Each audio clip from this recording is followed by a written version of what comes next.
This video is based on publicly available records, verified sources, and thorough research. I have made every effort to ensure that the information presented is accurate and supported by documented evidence. The purpose of this video is to inform and raise awareness about matters of public interest, not to defame or harm anyone. I encourage viewers to verify the information for themselves and approach these topics critically. The content herein is my opinion based on these records and does not constitute legal or professional advice. Before I get into this very deep dive that is going to open a lot of eyes, I just want to say, I don't really want to do this video. I've spent a lot of intimate time with Billy and Elizabeth, his wife, and I've seen a really, really kind version of Billy. I know there's a very good person in there, but I just can't help but see the other side of him that other people don't really know about. This video is a little bit intense. It could have been 10x more intense, but I think I share what is necessary. And like I said in the beginning of the video, I encourage you to fact check everything I've said. I will say some of these records are harder to find, but you can find them if you search, and you might have to pay some money to get access to them, but they are there. So with that said, let's dive in to the video Billy Carson does not want you to see. I've known Billy personally for over 10 years. I've been to his house. I've had dinner with his family. I've done business with him. He was also a client of mine for his social media. So I've helped push his grift, regrettably. And this man is not who he claims to be, allegedly. So in this video, I'm going to be going into all of that. But before I do, why now? Why am I exposing this now? I've known this about Billy for 3 years. And in that time, I even went to his New Year's party in 2022, going into 2023. I don't like people who mislead people. I don't like liars. And I had a personal thing with this all, and I'll give you that story now. When I first started getting closer with Billy during COVID, there was a bunch of drama that unfolded. And long story short, Billy Carson, to my face, told me and my ex-girlfriend that he was 70 years old. I had no reason to suspect he was lying about his age. I mean, hey, he's got the alien technology, man. Maybe it's that, or maybe it's black don't crack. I don't know, but he sure didn't look 70, but I didn't really have a reason to question it. I even Googled it, and I believe at the time it said that. It has since changed. Well, long story short, his now wife, who was just his girlfriend back then, heard that he told me that. He called me. And I was actually with my ex-girlfriend at the time, and the call started, I'm paraphrasing, but it started something to this effect. Hey man, I'm here with Elizabeth. She's hearing rumors that you said that I said I was 70, and I just want to have that conversation with you because remember we had that conversation? I said I wasn't 70, and that was a lie generated by the internet, and it was going around. Now, I've been manipulated my entire life by people like Billy. I don't know what it is with me in getting around these people, but it's been a pattern of my life. And in this moment, every part of my being wanted to say, no, you did tell me you were 70. But because of Billy's power, because of his status, because of the unpreparedness, I have every excuse in the book for why I lied like a coward.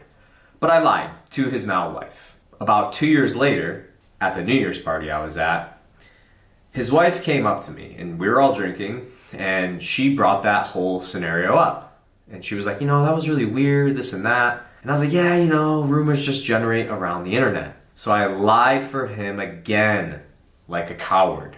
And then I did it a third time. And the third time was with one of his biggest investors, Robert Grant. I think he's one of his biggest investors. I'm not exactly sure on that, but I would have to assume so. I met Robert outside of my connection with Billy. I met him through somebody else. And I run a social media agency that helps push a lot of these kind of new age spirituality type personas. I've done that. I've ran that business for almost 9 years. I've recently transitioned it because of some personal changes in my beliefs. And Robert Grant was a lead in my pipeline. When I had my meeting with Robert Grant, you create small talk with people to see how, to connect with them and whatever else. And one of the things I brought up is that Robert is close friends with Billy, and I know Billy, and I'm friends with Billy. And Robert goes, man, do you know how old that guy is? And I was just like, oh my God, he's lying to grown men about his age still. Billy has gone above and beyond to delete all of the Instagram lives that used to be on his page where he would say things like this. I cannot find them. He's deleted them. But I did find a couple comments. I'll just share one of them here with you, where clearly one of his followers heard the same exact thing. So check it out. Somebody says, "You're 64?" Question mark. I find this incredibly interesting. Just wait. I remember for sure I saw it on Google, because when he told me, I couldn't believe him, so I looked it up. And I'm not the only one who found it on Google. Right here. Boom. According to Google, he's 64 years old. But they also got 4 likes. So there are multiple people on his own page that say these same things. So are we all just making something up, or did he actually spew this lie? The evidence is here, and he has deleted other posts where he would verbally say it. And this whole thing went down. It was a huge drama with him and his wife. So I'm sure he really tried to clean up that paper trail, if you will. And I was still able to find comments. It took a lot of digging, I won't lie, but it's right here. See it for yourself. So that's how my relationship with Billy kind of started. And I'm tired for lying for people like this.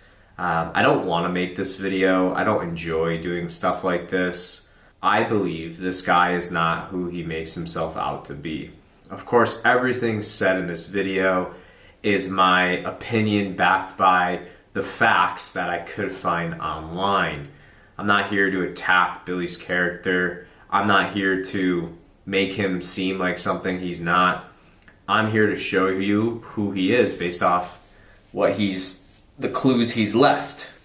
So, why now? Why am I making this video now? Well, Billy's trying to sue me. And he's trying to sue me because I got him on a podcast with a real historian who debunked all his BS in terms of Christianity. Is that maybe he wasn't crucified? Yes, the debate freaking took place with Billy Carson and Wesley Huff. Yeah. Keep going. Right, we can do a follow-up. I really appreciate it, Billy. Thanks so much for interacting. Billy talks about being emotionally stable, and when things go wrong, you gotta take care of business. There's gonna be obstacles. I just had an obstacle thrown at me yesterday. Some crazy crap happened from somebody that I really thought was a close friend. I really honored this person and thought that they were actually a really, really close friend, to the point where I even invited this person to my own wedding, and I only had 14 people at my wedding. So that tells you how tight that circle is. I wonder why your circle's so tight, Billy. Is it because you actually have no friends, or is it because you've changed your identity and people catch on to your grift after so many years, because it's pretty easy to catch on to? And this person did some diabolical, backstabbing stuff just yesterday. Diabolical backstabbing. Billy, please explain to me how getting somebody on an interview with you, which we told you about, is diabolical and backstabbing. You knew exactly what you were walking into, but you were probably too lazy to do your own research, because clearly you don't know how to do that. And you didn't look up who Wesley was. And because you came face to face with a real historian and linguist, the fraudulent documents you like to claim as truthful have nothing to stand on. And you didn't like that you got exposed. And because you got exposed for knowing nothing about Christianity, you freaked out. You freaked out so much that you were knocking at my client's door at 2:30 a.m. in the morning. Now I got to handle that situation. With legal papers, acting like you have the power to enforce some type of "you got served." You guys, this is the type of person Billy is. Like, he does have a brain injury, so maybe there is something like literally wrong with him. I don't know. But this is like crazy behavior. My client has kids. He has a family. You got this guy walking up at his house at 2:30 in the morning because of a debate that he posted. That, by the way, wasn't even that bad. I mean, it was bad because Billy doesn't know what he's talking about, but there wasn't like arguments, and Wesley was very kind and he could have pushed way harder and he didn't. So Billy, bro, was it diabolical or is what you're doing diabolical? But at the same time, my mind went right into solutions mode. What's the solution to this problem and how can I do it? How can I take care of this situation? The solution is to pretend you're a lawyer and knock at my client's door at 2:30 in the morning. How can I take care of this situation? Which I've already worked on last night while it happened. Oh, you sure did, Billy. You sure did work on it the other night. I didn't wait and think and sob and, oh my goodness, I can't believe this person backstabbed me like this and why is this happening to me? Backstabbed you? Please show me where the backstabbing occurred. Yes, I processed the anger and the... Billy, there's nothing to process. There's literally nothing to process. You agreed to an interview with Wesley. There was no bait and switch. You knew exactly what you were walking into.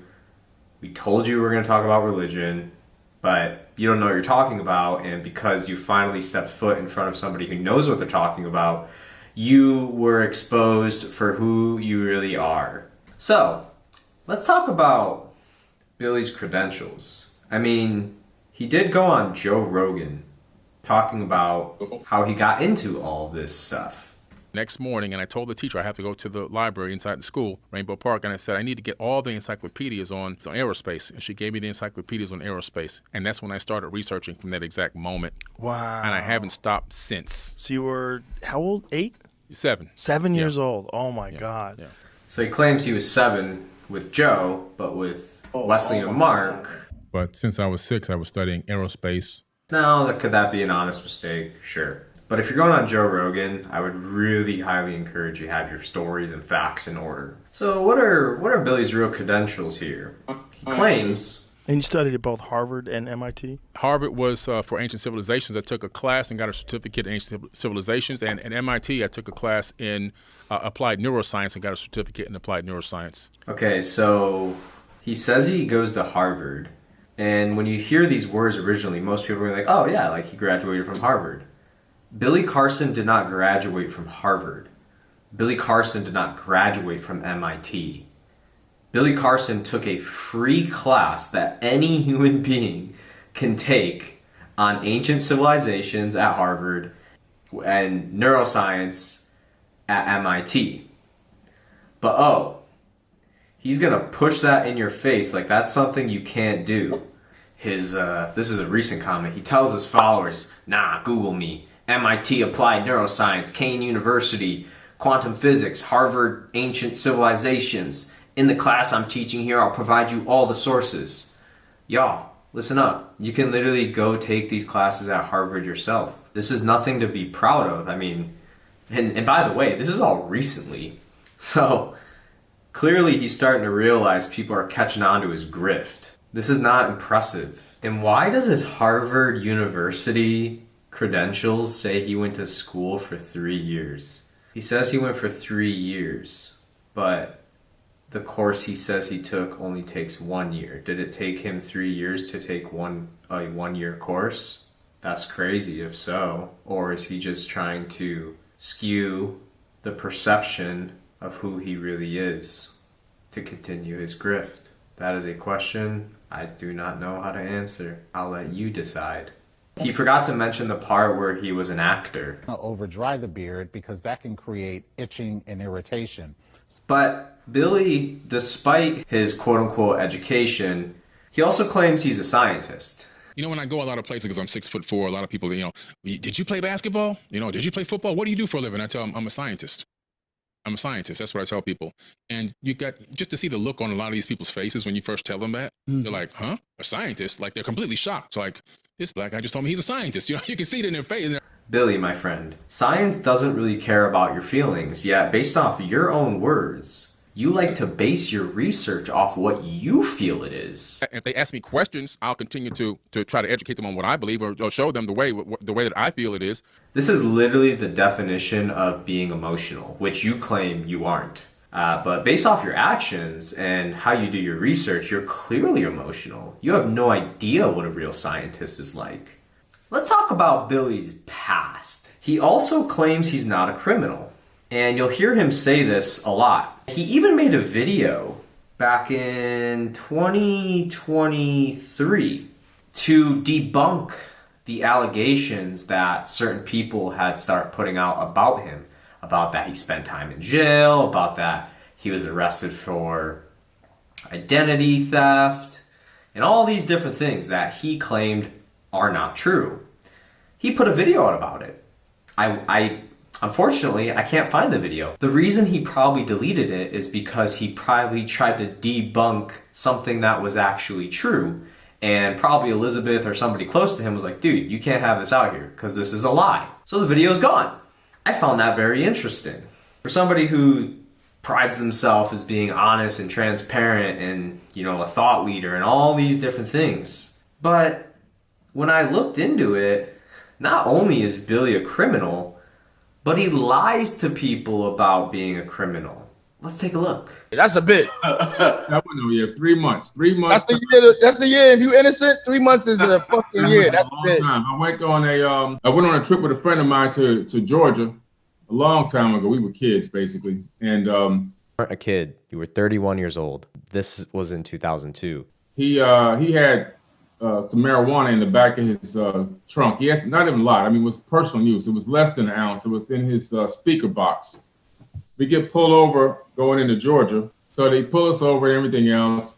He forgets he has it in there. It's so old that it's dry rotted, I guess, And they searched it. They found this dry rotted, bud in the back of the trunk. So Billy, it wasn't marijuana. It was cocaine. That's a big difference. And unfortunately, somebody tried to wipe this clear of the internet, clearly, because it's very hard to find details on this. But I dug these details up over 2 years ago. They've gotten harder since. And they took us down to the local, the local police department, the local jailhouse. And they kept us in there for 3 months waiting to go to trial. He had given the statement that this guy was just a friend of mine, a passenger in the car and everything else. People were begging to get out of there just to go to prison. But it was a hell of an experience for me to be able to be around those people. I became like the leader in there, of course, dropping knowledge on people and getting people's minds right and everything else. And people, the hardest core criminals and stuff in there were like hating to see me leave, literally tearing up when I got out of there. Obviously, they had to let me go because I didn't do nothing wrong. 3 months? 3 months. 3 months. That's just to a go. quarter. That's what they do. It's a business. It's a business. It almost feels like you just needed to experience every single thing for no reason, just so that you could relate to the rest of the world. I already knew that. That's exactly what it was. I had been through that situation, which of course I was completely exonerated. I have no criminal record at all. Matter of fact, I just got my concealed weapons license. But I'm a Team USA basketball coach, so there's no record there. But being able to be around those people and experience them at that level and talk to them on the level that they were at and understand what they were going through, and then to be able to talk to them and take their mind to a whole nother level. Some of those people looked me up when they got out of prison down in Miami, and we linked up again, and they were like, I did this, I changed my life here, I changed my life there, all from just me helping them find a way to look inside and elevate their consciousness. So it was a great, people will look back at that experience in their life and be like, I can't believe this happened to me, and cry about it and whine about it. I'm thankful for it because it gave me another perspective of life that I probably would have never seen. And it gave me the ability to relate to people that have gone through that or been through that system on a level where I can directly talk to them. They understand, I know exactly what's happened, how they felt about it. And also I can give them a step-by-step process on how to elevate themselves and not even have to worry about ever going back. But that was a great experience, man. But do you see what our greatest teachers have to go through to teach? You know what I mean? It's just like, it's almost karmic. It's like you have to go through something. Even if you walk in a straight line, you still have to feel that diversity to see if you can face the challenge so people can learn from you. Right. Now, I find this whole thing he's telling Dame Dash very interesting. I'm actually curious if this is where the idea of forbidden knowledge came from. The dude went to jail and was apparently inspiring the criminals inside the jail. And apparently, after he got out of jail, people looked him up and told him about what they shared with him in jail inspired them. Now, I'm all for, inspiring people. I have a past too. Everyone's got a thing in their past. I have no problem with that. My problem is the lies. But I just can't help but wonder, is this where Billy got the inspiration for forbidden knowledge? Obviously, that's just my speculation, but that's very disingenuous because he probably told those people he had nothing to do with this crime and the cocaine and whatever else, but clearly, there was clearly something to do with it. Whether he took a plea or something else, I don't fully know. I cannot find those records. But something happened. This was a serious charge. I want to give Billy the benefit of the doubt here, but he didn't learn his lesson. And I know he didn't learn his lesson because this happened in 2002 with the cocaine. And oh, by the way, he says he was virtually a kid. You weren't a kid. You were 31 years old. This was in 2002. So to play this off like you were like 18 years old is just very disingenuous. And clearly you didn't learn your lesson because in December 2013, you got arrested for fraud. Here is Billy's court records that I pulled up from the Broward County website. On December 18th, 2013, the defendant, William Carlson, this was before he changed his name, was arrested for using a fictitious ID in the card in the name of Charles Rubin to fraudulently open a Chase checking account at Chase Bank. So, following in the vehicle's center console, this is what was found. A Florida driver's license in the name of John Black Knight. Okay, so that's not Billy. An Amex Costco card found in the name of John B. Knight. I don't need to read all of it, you can see it right here, but he says, after waiving his Miranda rights, William Carlson admitted to opening the two Amex accounts, the American Eagle account, the Barclays account. He advised that he has never used the real identity information of another person to open the accounts. Further investigation revealed. In 2013, the defendant opened at least 6 credit accounts. 6! Using Tony Bellamy's real Social Security number without his authorization. For each of the 6 accounts established, Tony Bellamy's name, date of birth, phone numbers, address were not used. Each credit account had an account balance. The following names and dates of birth were used in addition to the Social Security. Wow. Long story short, I'm pretty sure he ended up going to the jail. Here he goes. I read defendant Miranda rights via card, which he waived and admitted that the license was fictitious. Defendant advised that he purchased the license off of the street in Miami. This is 11 years ago. Not even. Yeah, it's literally like almost exactly 11 years ago. Defendant advised that his credit is bad and could not open an account under his real name. Defendant signed consent form to search his vehicle, where I found another Florida driver's license in the name of John Black Knight. I also found a Florida Power light bill in the vehicle with the name Charles Rubin on it. Defendant advised that he printed out a bill on his computer and changed the name. Defendant also advised that in the past he changed his birth name from Billy Camrick Carson to his current name. Carson also changed his name. His real name is William Carlson. Why would someone have to change their name? Alias name, Carson Billy Camrick. Alias name, Carson William Tyrone. charged for fraud. Here you go. Here's the arrest information. And, you know, I could go on and on. I don't need to be a freaking detective here. You can go download this stuff if you want, but you get the idea. This is Billy Carson. This is forbidden knowledge. It's the same guy. And he makes a video that is now deleted trying to say this isn't him. Yeah, you can look up all his records. Broward County, look it up. It's all there. I'll put some screenshots so you can check it out yourself. Maybe I am missing information about Billy's charge that he talks about, because I came across something really interesting, and it is a post that he put out. I'll put it here. And he says, "My new documentary will be on Amazon soon.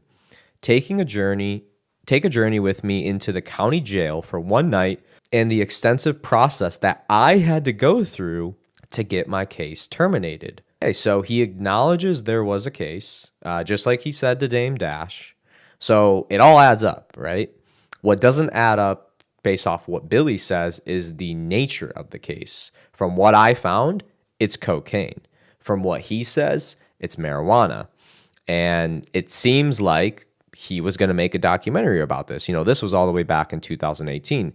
I went to go look up if the documentary came out, and it did not come out. It's still in pre-production. So I don't know, maybe it never happened. You know, maybe this was a project he was working on and he dropped it for whatever reason. But I was actually kind of glad to see this post because, you know, this was 2018 when he made the video about, is Billy a fraudster and did he really go to jail and all that other stuff that I showed earlier. That was like that was much later. You know, this was later in time. So this has clearly been on his radar, and I would just love some clarity. Like, I really would love to know the truth. Again, I don't want to paint somebody for something that's not true, but based off Billy's words and what I could find on the internet, something does not add up. Like, did you actually do fraud? And if you did, no worries. Like, we all make mistakes, but why do you have to lie about it? Why do you have to try to cover it up? Why did you change your name? You know, these are questions that I just have to, I just personally want answers to, especially if you're a public figure who are guiding people in their business, in their spirituality, in their mindset. Like, one of the biggest things for all of this is transparency. Like, just like those Christian pastors, you know, they preach love, but then they rape children. It's like, I can't trust you with my spirituality. That's ridiculous. Why would I ever trust you with that? And I'm not saying Billy does that, but I am saying that, you know, if he has a fraudulent past, I'd love for him to just come clean about it so that we can just have clarity so we don't have to wonder. But based off what's on the Broward County website and other websites, like the documents I showed, there is something. There's clearly something. Unless this is all fraud and Billy's actually the one that his ID got stolen. I don't think so, based off everything that's there. I mean, he's gone to jail a few separate times. So there's something, but I found this super interesting because he was going to make a documentary about it. So, I mean, if you're committing to making a documentary about how your case was unlawful and terminated from his own words, that's significant. That matters. And I feel like if this is all true, he would have talked about it more. So I don't know. It's just really, really interesting. Billy Carson also raised almost $48,000. This was in September 2017. It was for the island of Puerto Rico. There was Hurricane Miami, and Billy actually raised $47,814. Now, I am personally insanely skeptical about this. I'll show you why. I'm not drawing any conclusions, but I'm going to commentate on this and just show you why I think this is very fishy in a lot of ways. And this is not the first time he's done this. He's raised audience. He raises money through his platform all the time. For somebody who claims to be a multimillionaire, why would they have to raise money for Hurricane Maria? Wouldn't they just want to donate the money themselves? Why do they got to use their followers? He also claims he's donated $12 million in his career. I'd love to see some receipts on that one, because you claim you always come with receipts. Again, I always bring you guys the receipts. I always bring the receipts. He's doing it right now. He's raising money. I think that's a little bit more professional than some of this GoFundMe stuff. But this to me is super, super fishy. So pretty much what I'm going to be showing you is, again, he's raised almost $50,000. You would expect so much supplies everywhere. And he does show supplies, and maybe there's some that he's just not showing, but I'm just skeptical of that, because if you have to show anything, like, wouldn't you show it all? Like, wouldn't there be literally, like, semi-trucks filled of stuff? We did launch the Hurricane Maria Disaster Relief Fund. The link is in my bio, as well on many other bios that I've already got on the council online. Please follow that link, because if you can't help financially, but you're local, you can actually bring goods directly to 2 different addresses that are already established, with cargo ships leaving out, taking supplies to the people in Puerto Rico, St. Thomas, Virgin Gorda, Dominica. Please, we need your help. These people are suffering significantly. 100% power loss. Puerto Rico powers the majority of those islands out there. So because they're down, everybody else is down, and they're talking about potentially 6 months. It could be even more to get electricity back. But there's people suffering, sick, in need of food, even just toilet paper. So please, find it in your heart, whatever it can be. Help us, help these people. Help me, help my family. They need us more than ever. All right. I think it's really awesome what Billy's doing. I think it's amazing that he has a heart for this stuff. And I'm not even necessarily accusing him of taking money from this, but just based off what he has shown publicly, something to me personally doesn't add up. I mean, I'll show you the evidence of what's here. I'm sure there's more, and maybe there's something I'm missing. I don't know for sure. Maybe there's more people involved. Maybe there was a lot of stuff that happened outside of the scenes. Maybe he is donating money and it's not just supplies.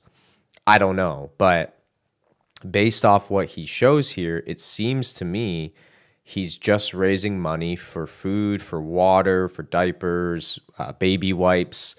But if you read the GoFundMe and what he says in this video, he says that if you bring supplies, we'll donate it for you, which is awesome. Again, this is all amazing stuff. And he shows the supplies. So my question is, what is the donated supplies versus what did he buy? And clearly, it's not $47,000 worth of stuff. I mean, what he shows, there's just no way. So, I don't know. What do you guys think? Am I overlooking into this? Are my lenses tainted? Maybe they are, but Billy has lied to me personally. He has told other lies based off what you'll see in this video. So could he be lying about this too? I don't really know. I hope he's not. I really hope he's not. I don't feel like Billy's that type of person, actually, based off my personal experience with him.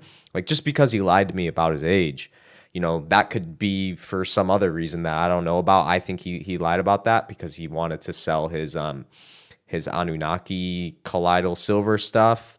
There's even a hashtag that says like #alien blood that he used. So, it's a marketing thing. It's a little weird, but hey, it's harmless really in essence. But this, I don't know. I really want to be wrong about it. I really, really do. But what are your guys' thoughts? I'm over here at the Cheesecake Factory with my man. How you doing, Miguel? What's up, Miguel? Man, we just dropped off some supplies here. Hope you guys can see. Miguel, tell us people how we getting this stuff into Puerto Rico, man. Well, different ways though. We have Fresh Point. They're helping us out. They have a plane goes out once a week to Puerto Rico, so they'll be taking as much as they can. And then we also have some charter jets. The pilots are kind enough to load up whatever we can in their planes when the planes are empty to Puerto Rico as well. So. But the combination between the private jets plus Fresh Point, we'll get as much stuff as possible down to Puerto Rico. Hey, appreciate it, man. The people appreciate it, man. Thank you so much. No problem. And we're going to bring back some more goods. All right, sounds Thanks, good. man. Yes, thank you. All right, cool. I'm at the back door of Cheesecake Factory, man. We're going to be bringing back some more stuff. All right, so that was Miguel. He's the manager. And they got the charter flights. So I've been working all day, and we loaded up the whole warehouse back there. They have no more space. We loaded up a front office, a side office, and this back mop room with stuff. So now I'm sweating like a pig out here. Y'all got me doing manual labor, but it's all love, man. So something suspicious about this clip is that he claims they loaded up, multiple rooms and whatnot, but where's the truck? Like where he has a car, but it's not a big truck. Like it's just a normal car. Like, where did you take these supplies? Like, where are the other people helping you? Like, there's no way you unloaded, even, let's say it wasn't, like, obviously it wasn't the full 50 grand. Let's say it was even 10 grand. I mean, a pallet of water is like 500 bucks. So, like you loaded that into your car? I just have so many questions about this. Love. We don't need truck drivers because we're delivering the stuff directly to the Cheesecake Factory in Puerto Rico. So what's happening is people are from in that area. There's thousands and thousands of people in that area. They just go right to the Cheesecake Factory, you know what I'm saying, to pick up the food and the goods and supplies. Today I did 10,000 baby wipes also, and a whole pallet of... Okay, so he says 10,000 baby wipes. I don't know if he means 10,000 baby wipe packets, because there's 60 per packet. So this is where I'm just like super skeptical, and maybe this is my taintedness, like just not believing a word this man says anymore. Or he's being slick. I don't know. Either way, let's run the math on both of them. Obviously the numbers vary. Even if we give Billy some of the best case scenarios, the math just does not add up at all. Okay, so he specifically says 10,000 baby wipes. Going off of his words, so there is 12 packs that you can buy that come with 84 wipes. That means if he bought 12 packs, that would give him 8,008 wipes. So if you buy 10 sets at $35, that's going to give you 10,000 baby wipes. Okay? $35 a set. So if you buy 10 sets at $35 a set, that's 10,000 baby wipes. That's only $350. If you wanted to buy 10,000 packs, which is not what Billy said, and I personally don't think it's what Billy meant. Because if you're buying 10,000 packs of baby wipes, dude, this is truckload, and he's not in a truck. So, even then though, it's $29,000. $29,000, $200. So, he's very careful with his wording. Interesting. Goods and supplies. Today I did 10,000 baby wipes also. Okay, so he said he did 10,000 baby wipes. He did it. He didn't say he needed help. He had help. And he clearly doesn't have a delivery truck. So, based off what he says, I can conclude he's not talking about packs. He's talking about individual baby wipes. Even if there was 30 in a pack, this is still not that much money. Let's cut it in half. If there was 42 in a pack, he would have paid double the amount, which would have been $700. So it's still nowhere near. And a whole pallet of diapers of various different sizes. Okay, so then he says a whole pallet of diapers. You can buy a pallet of diapers for $1,500. Okay, let's even give him the benefit of that. Let's round it up, $2,000. That's still like, we're not even at $3,000 yet. Because we got a lot of requests. They're the ones who made me get the baby wipes, basically, because they have a lot of, obviously they have an actual restaurant in Puerto Rico, and when the flight came back a couple of weeks ago, they actually evacuated about 50 people, and the people they hadn't had a bath in a week almost, so basically they were very smelly. When the flight attendants gave them baby wipes, people were crying just because of baby wipes, because they hadn't had a chance to even wipe themselves down at all. So that's why I got the 10,000 baby wipes today, along with everything else, man. Because you got to be made to feel like a human being at some point. Even And we brought a lot of toilet paper as well because they have no toilet paper. Okay, toilet paper is super cheap. Paper whatsoever, you know. So that's what's going on, man. So fortunately for the people here that work for the Cheesecake Factory, connected here to the United States, one is in Puerto Rico, they actually were able to eat a lot of the food that was left over at the actual restaurant. So that helped them out for the last few weeks, but that's kind of all run out now because that was just for them and their families. But now everything that we've been bringing here is getting distributed directly to them, and then from there it's going out to people that need it, bypassing the port, bypassing all the hoopla and all the bull crap that everybody else is going through. So whatever we do here, whatever you guys have donated, is getting directly into people's hands. But whatever you guys have donated is getting directly into people's hands. See what he said there? He didn't say the money you're donating, I'm purchasing products that get directly into people's hands, because he says it in another video, or it might be this video, where he gives people a physical address on the GoFundMe where they can just send supplies. I don't know. And this is just one person that I have with private flight connections. I have another one that has private flight connections. A guy that actually owns his own plane and flies in there and takes supplies to other people as well. We have access to 2 private jets through Cheesecake Factory and an additional 1 private jet. Something doesn't add up with this. So I'll probably go live with him maybe on Monday and let you guys check, you know, see what he's got to say. You know what I'm saying? So like I told you guys, man, I ain't playing. I'm getting this stuff to the people, man, right into their hands. There's no guesswork. There's no, I hope we can get the stuff from the port. None of that, man. Everybody, whatever you gave, whatever you've donated is going directly to the people. It's getting directly to the people's hands, man. So share this information with everybody. I'm going to save this live. I'm going to upload. One thing I want to add is that, you know, kudos. Most people never donate time, donate money, donate supplies. So I like that Billy has a heart for this. But I'm sorry, it just doesn't seem very transparent to me. And it's like, yeah, if you're making money off of this, it'd be pretty damn easy to be motivated. So I'm going to go to another clip where he shows a lot more of his supplies. And this is what inspired me to even talk about this. This is when it gets weird. All right, I'm here with Miguel again. So he's with Miguel again. And this interaction to me is really strange, personally. Cheesecake Factory, we just dropped off a whole lot of order, trust me. And we got more, but we can't overwhelm them. So we'll be back with more another day because they only have limited space here. So we'll be back, but they're going to take what we got to Puerto Rico, man. We appreciate it. No, we think everything you guys are talking about, so I appreciate it. Thank you, man. All right, have a good day. Appreciate everything. All right, bye-bye. Thank you. All right. Okay, so that was a weird interaction. And now Billy is showing photos of what is being donated. Okay, so photo 1, not even a whole pallet. Maybe it is and they've unloaded some. Okay, I looked up what a pallet of water is. It can go as low as 400 and as high as 600. So, okay, that's nothing. Photo 2, another half pallet. Photo 3, not even a full pallet.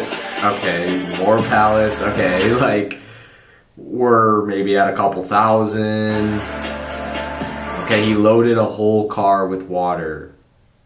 I don't know. Come on, 50 grand? Like, come on, bro. Where's the trucks? Look, this is... He says he fills a whole room. This is a little tiny storage room. Like, what is this? There's like 10 cases. Let's see. 1, 2, 3, 4, 5, 6, 7, 8, 9, 10, 11, 12, 13, 14, 15, 16, 17, 18, 19, 20, 21. There's 21 cases of water right there. A whole, look at this. A whole pallet of 78 cases. $480. Let's give him the benefit of the doubt. Let's double that. 78 cases for $1,000. Let's just, it would never be that. But let's even say it's that. And let me go back here. What is this? 12, 15 cases right here? Come on, bro. Okay, here's a. So he's sweating, he's working hard, yeah. Right now, and we're coming back for 2 more trips. Coming back for 2 more trips. That's literally nothing. That's 3 pallets? 3 pallets. It's a long afternoon for me, but it's all love, man. These people are out there drinking. I'm very skeptical. Very skeptical. Water plant literally has the station fill up the toxic trucks. Yeah, I like that he gives away, but transport that water directly come on, into town. if you're making money from this is so low. Water, I'm saying, I got family over there, all the Castros, much love. That's my family out there. Peace. All the people in St. Thomas, I love y'all. My family's out there in St. Thomas, St. Croix, St. Martin, all the guys where my people are from. And I'm not gonna let them go out like that. You know what I mean? So this is what's up, guys. My son's getting ready to pull up now. There he goes in the SUV. He's pulling up. So his son pulls up in an SUV. We're gonna load up one, and we're gonna come back for 2 more. A truck full of water. Man, I appreciate y'all. Appreciate the love y'all give me all the help and support.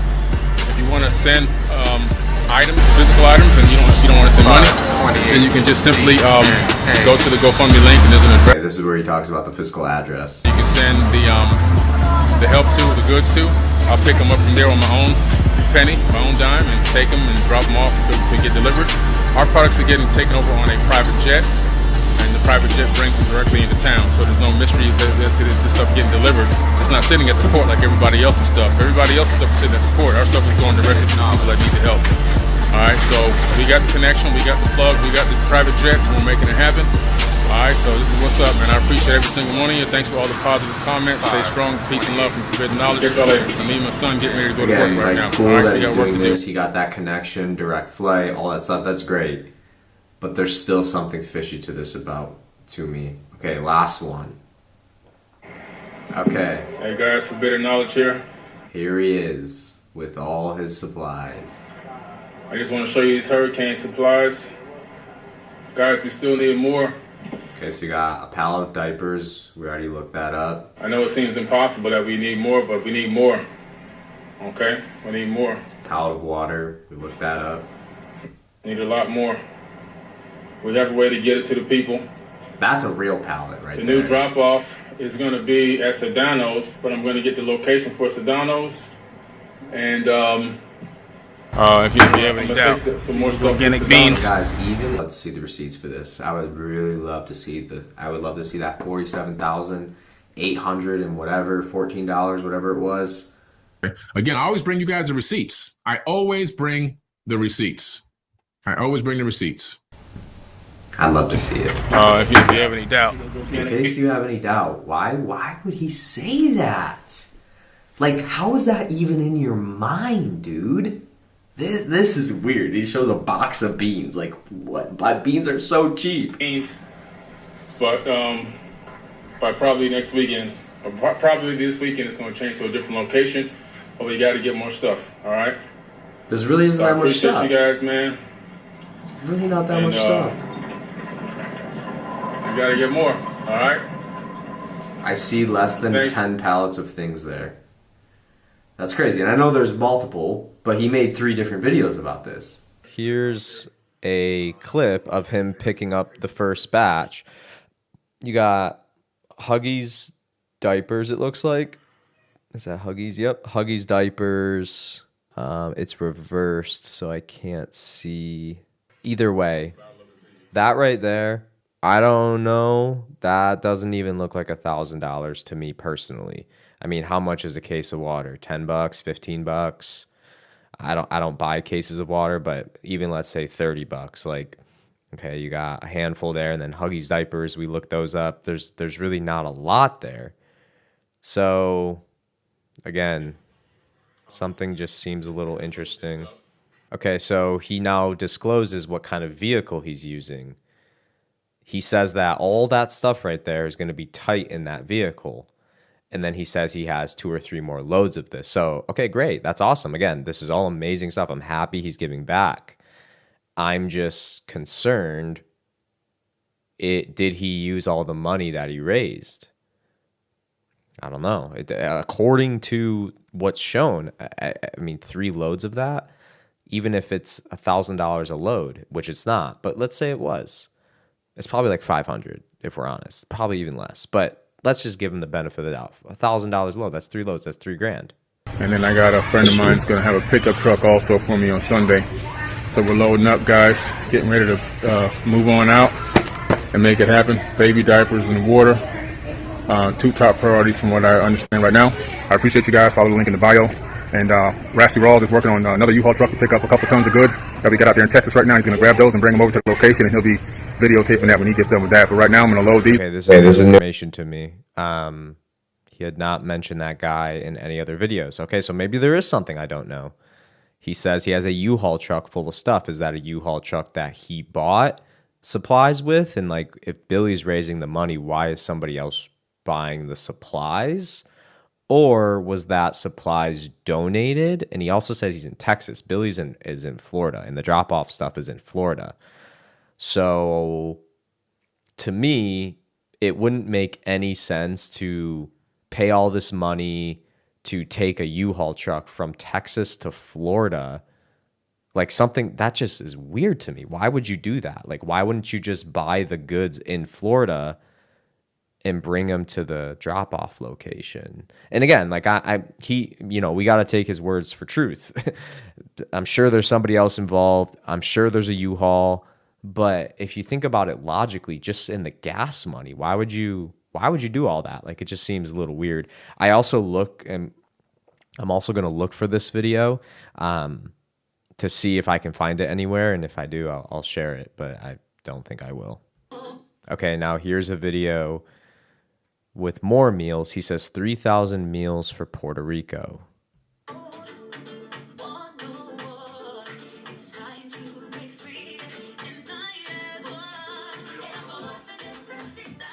I like the song. Okay, so again, this is like not much. I mean, rice is super cheap. I don't know how much a big bag of rice like that is, but rice is cheap. And toilet paper is cheap. So again, this just seems a little weird to me. Billy also shows here that he actually donated $10,000 of his own money based off the comments, which is awesome. I'm still unclear on what the money's going to, because based off what he said in all his videos, it wasn't about money. It was about getting them supplies through the private jet. So did he donate $10K into his own GoFundMe to then go spend it? I don't think that would be the case. Like, but I don't understand. And again, maybe I'm missing something. I'm just going based off everything he's shared in these videos, and these are all of them I can find. That one I just showed you was actually deleted, or maybe not deleted, just maybe never posted to YouTube, and I found it on Instagram. Again, I don't know, but still, what do you guys think? But Billy claims to be a multimillionaire. Why would you have to use your audience to raise money? Why wouldn't you say, hey, here's my $50,000 check, boom? In this next clip, you're going to see me and Billy hanging out and doing a podcast together. By the way, this is super cringe. I was a vegan back then. I also was super into the ancient stuff that Billy talks about. I believed all of this stuff. Like I said, I spent 13 years in the occult. These are all things I used to really, really hold near and dear to my heart. You can kind of see that in my naive demeanor, if you will. But yeah, this was just a clip of him and I promoting a breath workshop that I used to do for his audience. I did it a handful of times, and he received a ton of personal value from it. So I'll just play this here just so you could see. I did associate with this man. I was doing my forbidden stuff part-time. Yeah. And I knew that this is not going to cut it for me. And it got to the point that one day, and it was actually the week that we did the most in sales. I think it was like 150,000 that week. Wow. I walked in and I said, guys, you can have my percentage of the company. Wow, you just totally walked. I don't even want to sell it. Holy shit. You could just take I'm gone. Wow. And I turned around and I said, look, I love you guys, but I got to go. I got to be who I am, yes. Who I'm destined to be. Yes. I have to fulfill that. Yeah. And so I left and became, who I was destined to be, who I told my third grade teacher I would be when I was in the third grade. She told me, you would never be on TV. You never be anything because you're poor. Oh, man. And I said, okay, I was shocked and I was embarrassed. Of course. But I went and I found a way to do it and help people along the way. And that's important. And that's what you're doing. That's why this man is sitting here in my house. Because this man is literally out there. I've seen it with my own eyes. He's out here really changing lives, helping people start that transformation process. Yeah. And sometimes the hardest thing to do is to take that first step. Yep. And for you guys, the first step can be just joining this breathwork meditation. It's literally free. Yeah. Like there is no catch. He then goes on to say that he has $1 billion check in his wallet that he wrote to himself, and it's gonna be cashed, and it's like a manifesting thing. And then that's when you realize there is no limit. There is literally no limit other than the one you put in your head. It's powerful you said that. So I set myself a goal and I wrote myself a check for $1 million, right? Wow. And so that was years ago. And so I achieved $1 million within the amount of time that I allotted for myself. And then I wrote myself a check for $20 million. Wow. And I actually went live on Instagram. This was a few years, I think it was 2017, when I was in Greece at the time. And a company called me on a deal I was trying to transact and offered me the $20 million. I did it live. Holy shit. It's on Instagram. What was the transaction? I'm curious. Well, it's a company that wanted to invest in my tech company because I had invented a battery, that AGM battery that can extend the life. The normal life is about 3 days in a small house. I extended it to a full week. And then I also added trickle charging from a solar panel. This is for third world countries. I got $20 million. All right, long story short. So that's a good check. Yeah, it's a good check. Wow. And then beautiful. After that happened, I said, what's my next one I'm going to write, And so I was going to I started writing it actually, 100 million. And I said, no, 1 billion. So I have a check right now. It's in my wallet. I'll show it to you before you leave. I have a check in my wallet right now for 1 billion. Some of you have seen it. Me show it to you before. It's for $1 billion, and it's got to be cashed on or before October of 2026. That's the deadline for the 1 billion. And so we have to push ourselves. That's soon. Yeah, it's very soon. $1 billion's a lot. Yeah, we have to push ourselves because if we don't do that, we can become stagnant. Totally. And I know the power that I wield.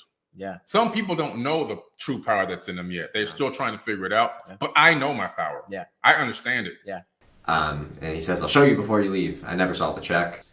Now, I'm going to talk about Billy's, I would argue, probably his most important grift. And that is to attack the figure of Jesus Christ. Now, you don't have to be a Christian. I personally am a Christian. I'm proud to be a Christian. I was not always a Christian. I spent 13 years of my life deeply involved in the occult, and I'm no longer a part of any of that stuff. And now I'm a Christian. And Billy was actually one of the people that inspired me to not be a Christian. Not directly, but indirectly through a lot of his content, because he talks very confidently and makes some very bold claims about the figure of Jesus. And a lot of people believe him. This religion has got to come to an end because it's a farce. And I've been studying this Bible and doing book reports on the Bible since the age of 3 years old. The Lord is my shepherd, I shall not. I give you all these prayers and verses off the top of my dome because I did them so many times. Right. And so, just doing that, it became a part of me and understanding like, okay, well, there's something here. But at the same time, because I studied it so well, I recognized a lot of discrepancies that didn't make any sense to me before I came across the ancient tablets. Right. Billy claims that he's been doing Bible reports since he was 3 years old. And I've been studying this Bible and doing book reports on the Bible since the age of 3 years old. First of all, most 3-year-olds can't even read, let alone do Bible reports. And for somebody who's been doing Bible reports since they're 3 years old, I would expect them to know the Bible a little bit better. But he really has no idea what he's talking about. So I'm just going to go through and look at these a little bit closely, because Billy claims Jesus traveled from Israel to Tibet. Okay. Jesus' lost years from the Bible start from the age of 12. So logistically, to get to Tibet from Jerusalem, you'd have to go through the Himalayas, you'd have to go through deserts, you'd have to go through mountain ranges, let alone knowing how to get there. This one's a stretch, bro. No historian will tell you this is true. Because just logistically, the travel is 3,000 plus miles on foot, and Jesus is a child. Come on, man. Alexander the Great didn't even really make it that far per se. And that was like over, I think, 10 or 11 years of his journey. And he had resources at his disposal, like engineers and support. You know, this guy wasn't traveling alone. So to think this like little 12-year-old Jesus is hucking through the mountains and traveling 3,000 miles on foot there and back, come on, bro. So not only is it just absolutely insane to think that Jesus could ever do something like that, but also there's no connection in his teachings between Hinduism and Buddhism. You know, I studied with Shaolin monks when I was young, so I got a really firsthand experience with the power of Buddhism and those teachings and those kind of Taoist type philosophies. But then when I got a little bit older, I studied with Indian and Hindu gurus. Literally, I sat with gurus. They put their hands on my head and initiated me into all types of Hinduist stuff. And I had profound experiences. I won't say I didn't. But what I learned is that, you know, Buddhists and Hindus, their whole thing is like dissolving suffering, unifying with God or Source or Brahman. And life is really about ending suffering. And they believe you do that through, I mean, there's a lot of methods, but one method is yoga, another method is meditation. There's a lot of ways to do that, and they have a whole system to do this. But, you know, I studied in those systems for over a decade of my life. So I'd say compared to the average person, I have a much better understanding about Hinduism than somebody who's just like an everyday Christian. Now, I became a Christian, and I could say that not only is it highly unlikely that Jesus studied with these people, if he did, let's give him the benefit of the doubt. Let's say he went to Tibet. Let's say he went to India. Let's say he learned the Egyptian mysteries. If he did, his teachings directly contradict them in every way. Like literally in every way. The way of Christ is to really repent from your sins, to separate yourself from sin so you can move closer to God and the one true God. And also, Jesus never talks about getting rid of suffering per se. Jesus himself is a suffering God. Okay, so this is one of the biggest distinctions between Hinduism and Buddhism and Christianity, is that in Hinduism and Buddhism, you know, you're trying to do things with your actions, with your thoughts, with your energy, with your consciousness to move more towards God. Like you're trying to move up towards God. In Christianity, God actually came down to us and he showed us the way. And if we put our faith in him and we believe in him, through his grace, we're saved. We don't necessarily have to do anything besides repent and turn away from our own life. So our old life. So it's a whole different philosophy. There's no talk of ending suffering. Like Jesus himself suffered, and you know, people believe he did that because he wanted to bond with us. He wanted to manifest himself into creation to relate with you and I and walk and live a humble human life, and then literally die and experience death and then overcome it like as a human. So he suffered, you know, he got whipped, he got hated on, he got literally killed on a cross. So no Hindu god is doing stuff like that. Like Buddha is not doing stuff like that. Like sure, there's some similarities, but the similarities are generic. They're not specific in any way between the gods. So I just wanted to point that out because I studied this stuff extensively. There's just everything about Christianity and Hinduism and Buddhism are different. So if Jesus did learn from those gurus, he rejected their teachings clearly. Billy has gone on the biggest shows in the world like Joe Rogan, Patrick Bet-David, Andrew Schultz, and denied things like the crucifixion. I actually don't think he did that on Joe Rogan, but he did do it on Andrew Schultz. I know that for sure. Maybe Patrick Bet-David. But Billy claims he'll debate anybody. Who have you debated? Whoever did debate. Have you ever had like a public debate with anybody? Like it's on YouTube we can see, or no? Haven't had a public debate. There's only one person that wanted to debate me, but he only wanted to debate me so that he can clout chase. Is he a big name or no? Well, he's not a big name. He's trying to become big, but I looked him up first. I researched him before I disagreed to do it, and found out that he had did some things like he had a sexual abuse on a 19-year-old minor. And I'm like, why would I make a guy like this famous? Who is this guy? Is it another YouTuber or? Yeah, I won't give his name because, okay. Yeah. You're open to debating anybody? I'm open, yeah. Okay, so if we set up anything with anyone else that's maybe expert in the area of topic that you're okay with a panel like that? Oh, yeah. Okay, so. Billy claims he'll debate anybody. Yet, when we set up a debate with him with Wesley Huff, he huffs and puffs and threatens us with lawsuits because he's terrified people will see it. So I work for Mark, and part of my job with him is to help him prepare for his interviews with his guests.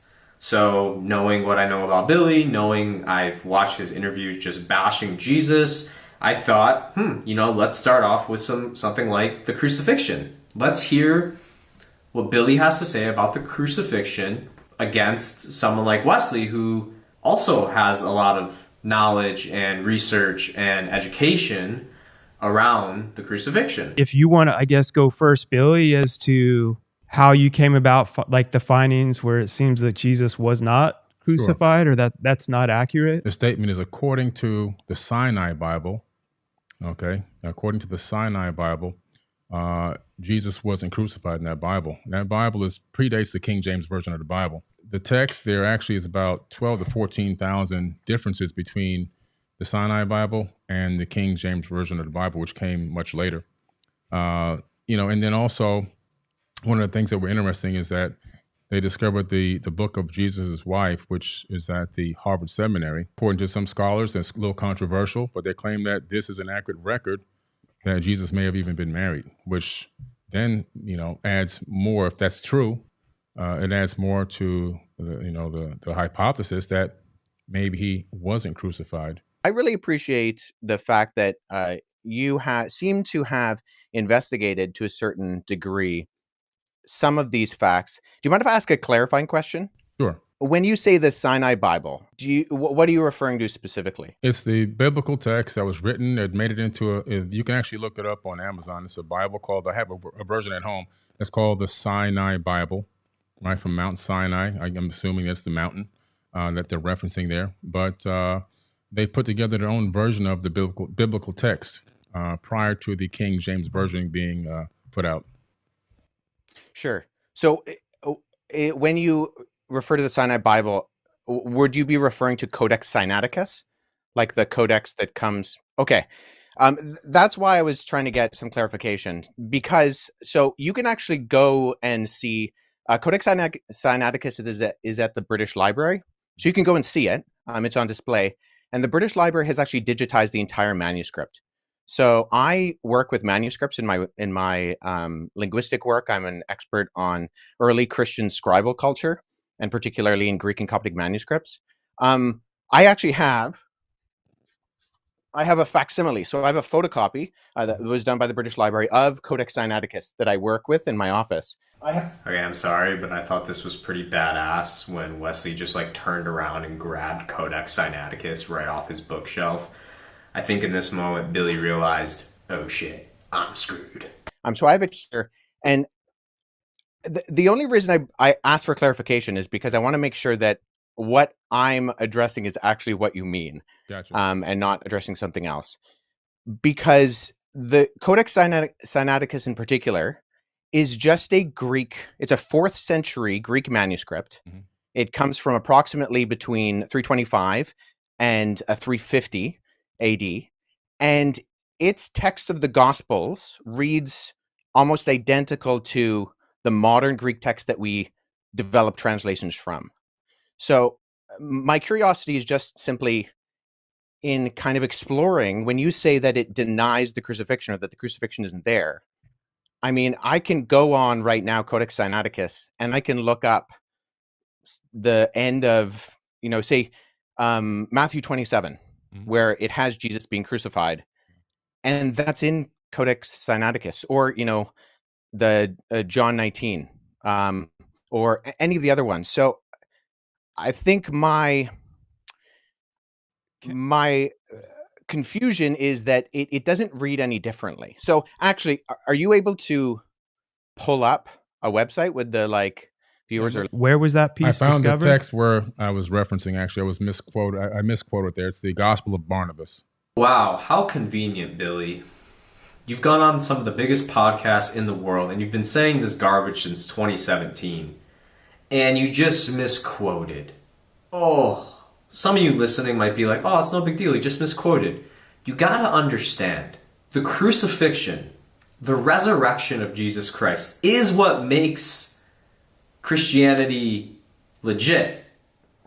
If Jesus wasn't crucified, there would be no Christianity. Now, to believe he rose from the dead, that's a whole nother thing. But Billy right here shows you his research is a bunch of crap. I'm basing what Billy said off his own words. He claimed the crucifix was not in Codex Sinaiticus. The crucifix is in Codex Sinaiticus, so he was wrong. So he goes, oh, well, maybe it's a different thing. It's the Book of Barnabas. Let's find out what the Book of Barnabas is really about. Okay, yeah, well, so that's good. So let's deal with that too, because I've actually worked with, there are 2 manuscripts of the Gospel of Barnabas. The Gospel of Barnabas is a really interesting document because it is a known forgery. And so that's why I think it's important to get to these sources. So at the very start of the Gospel of Barnabas, which we only have 2 copies of. If you go to look up the Book of Barnabas on Google, you can literally find within 2 seconds that it's a fraud. I know how conspiracy theorists think because I used to be one as well. It's not a fraud because of what it says. It's a fraud because of how it's written. There's errors in terms of location. There's errors in terms of spelling and copy. It's not just a fraud because of what it's saying. And if you want to learn about that more deeply, Wesley's entire career pretty much is based around this type of stuff. Can I really trust what's in the Bible? We have 2 copies of. One is in Italian and one is in Spanish. We see right off the bat that the Gospel of Barnabas, not to be confused with either the Epistle of Barnabas or the Acts of Barnabas, which are 2 apocryphal documents from the 2nd century, but the Gospel of Barnabas in particular, we know it's a forgery because it does things like in chapter 92, it says that Jesus spent 40 days on Mount Sinai, and then he came to the Jordan River and he walked to Jerusalem. But Mount Sinai is more than a week's journey away from Jerusalem, and neither Mount Sinai nor Jerusalem are close to the Jordan River. So never mind there not being a route from the Jordan River to like around Mount Sinai or going to Jerusalem. But there are internal problems with the Gospel of Barnabas, which indicate that it shows no actual indication of evidence of coming from or even having knowledge of 1st century Jewish understanding. It actually says Jesus is the Christ, but not the Messiah, which indicates that whoever the author is, he didn't know that those were the same words. And I think a bigger problem is that the Gospel of Barnabas actually paraphrases Dante's Inferno, which was written in 1314. So there's a lot of internal evidences that disqualify the Gospel of Barnabas, never mind the fact that we don't have any evidence of it prior to the 14th century, and none in any other language other than Middle Age Italian Italian and Spanish. But the internal content of the Gospel of Barnabas disqualifies it from being ancient. And then the fact that it's doing things like paraphrasing Dante, or it also refers to a rule of the time of Jubilee, which was changed in the Middle Ages from what it was in the biblical year of Jubilee. And it goes with the Middle Ages concept, not the ancient concept. So I think what I'm getting at is, so I'm a historian and I deal with sources. So when I'm looking at sources, I want to make sure that I have a methodology by which I approach any type of source.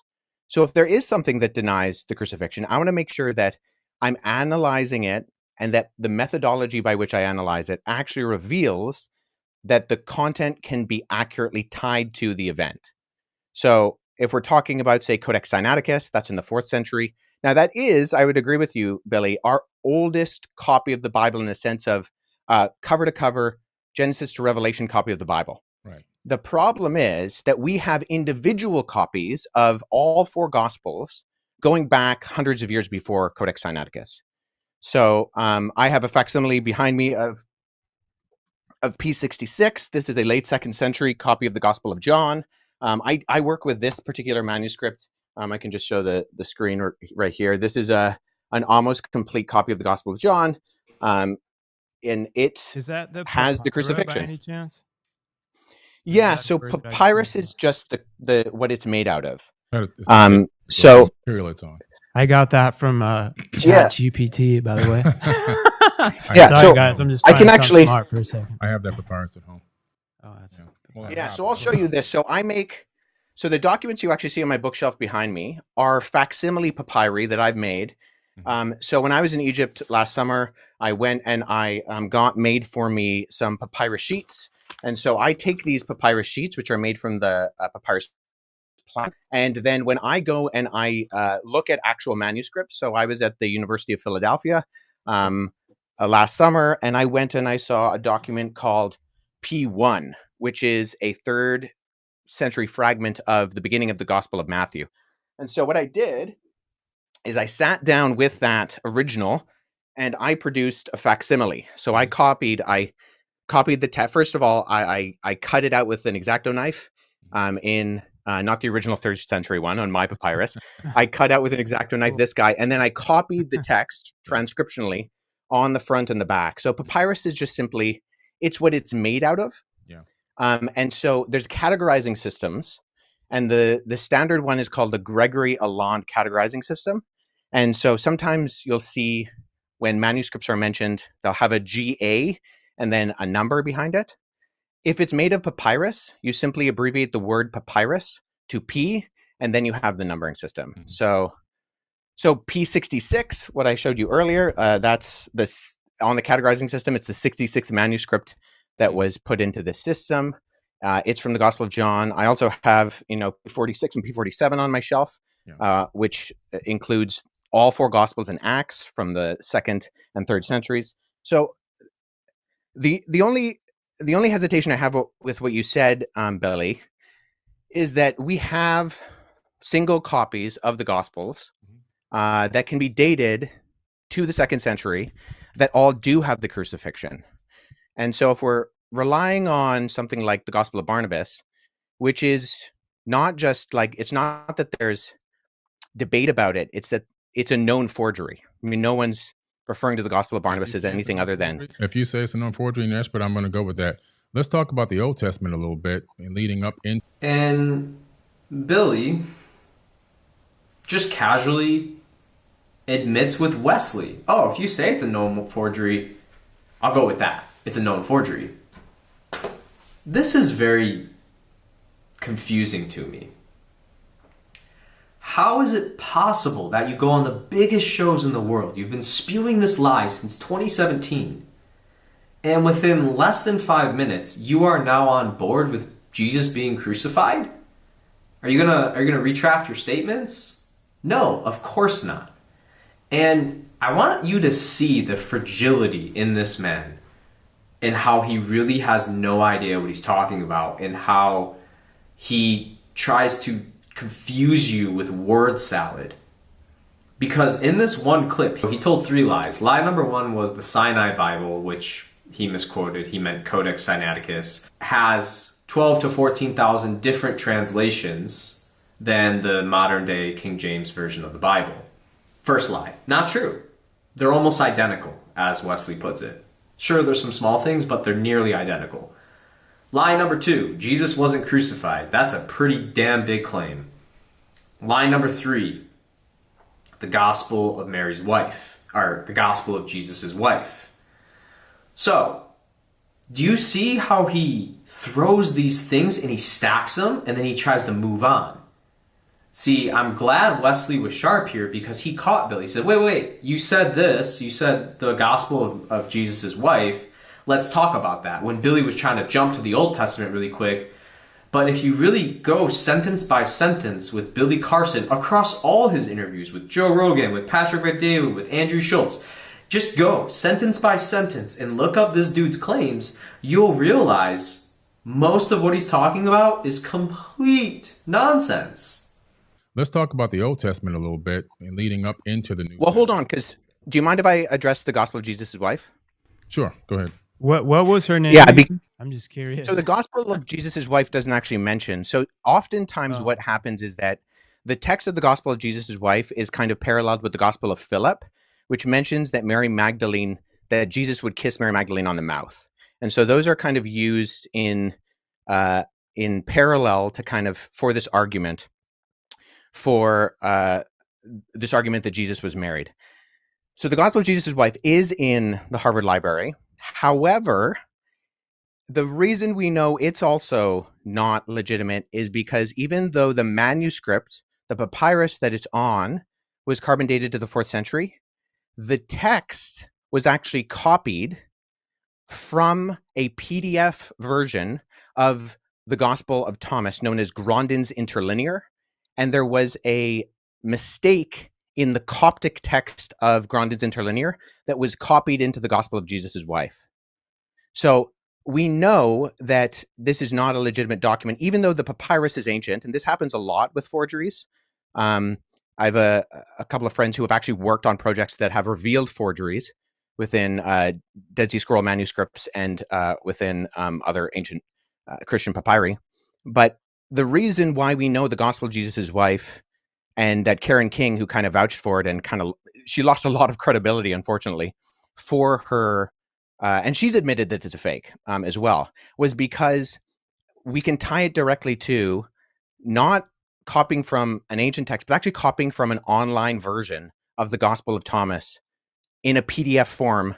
And the mistake on that PDF form was copied into the text that was borrowed in the phraseology of Jesus' wife. So I just point that out is, once again, with our sourcing, I think we need to make sure that we're going towards not just early sources, but actually credible sources.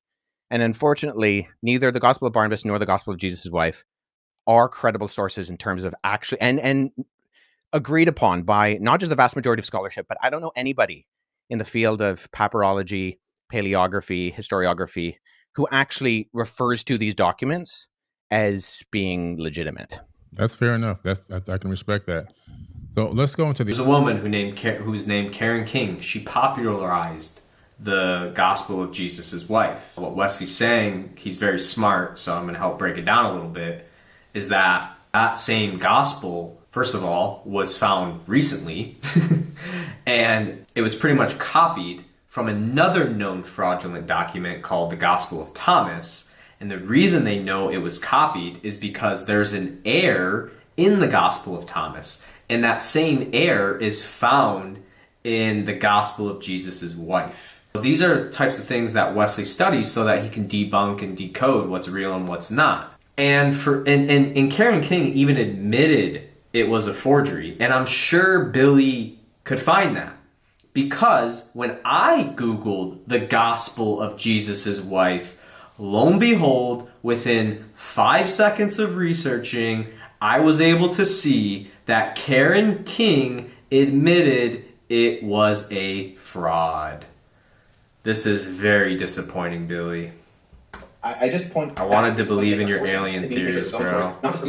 Okay, so this clip is very important to me because it really shows that Billy's way of verification is not rooted in one that a real historian would use. Someone like Wesley, who talks about internal and external verification. He does not have that process. So to me, this clip really, really speaks volumes because it shows that he really just has a lack of education. I don't think Billy couldn't be a good historian.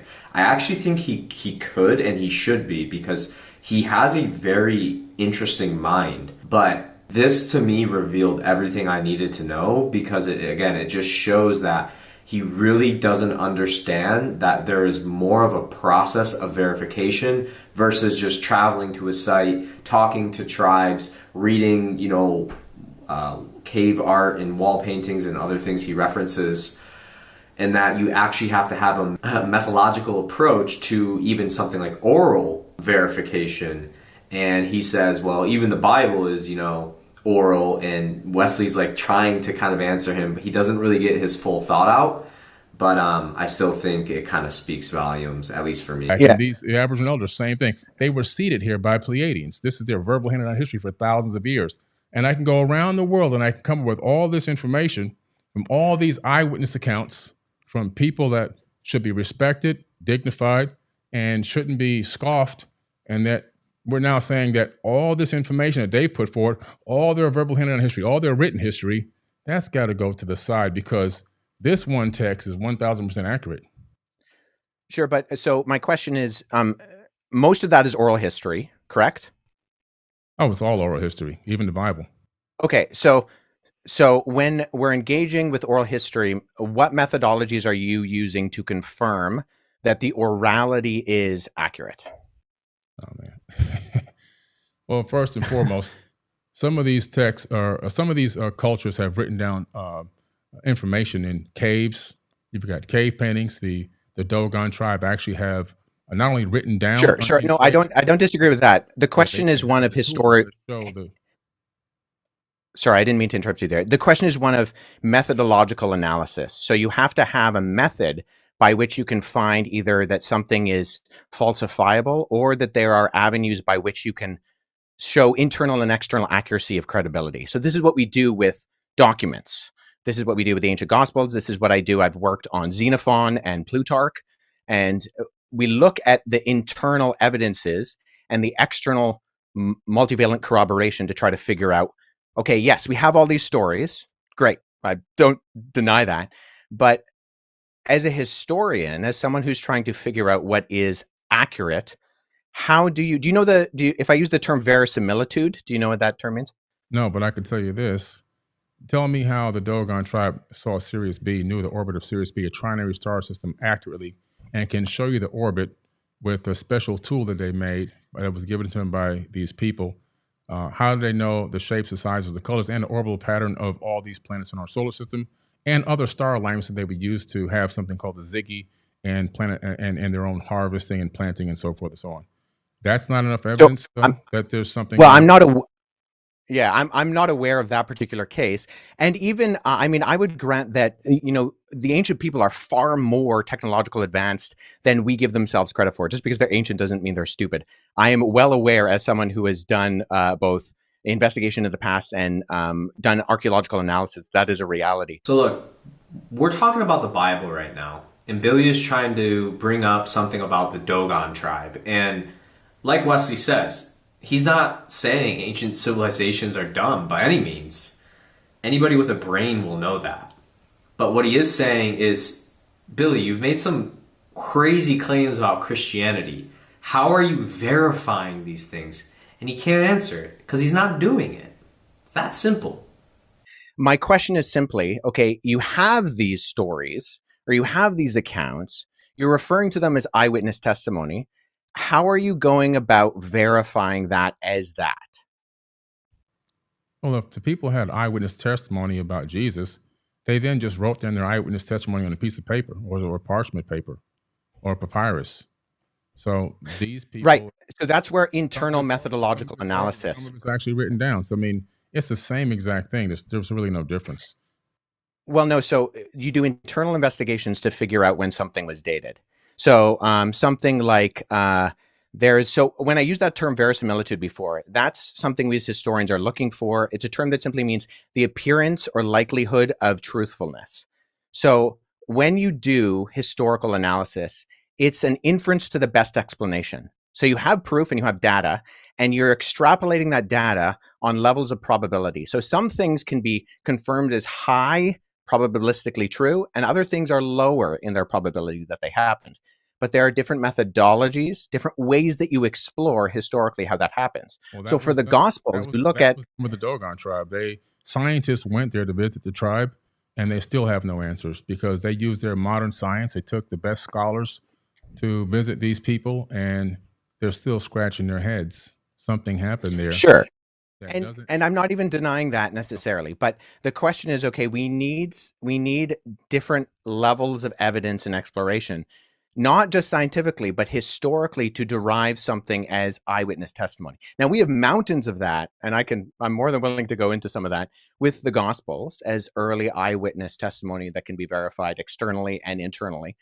But nonetheless, the only reason I ask, Billy, is because I've listened to a fair amount of your content, and I'm unaware of the methods that you use to try to discern between what is an accurate source historiographically and an inaccurate source historiographically.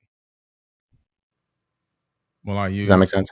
I use getting in an airplane and traveling to these places, doing my own research, talking with the indigenous cultures, and researching as much of the text that is available that I can possibly find.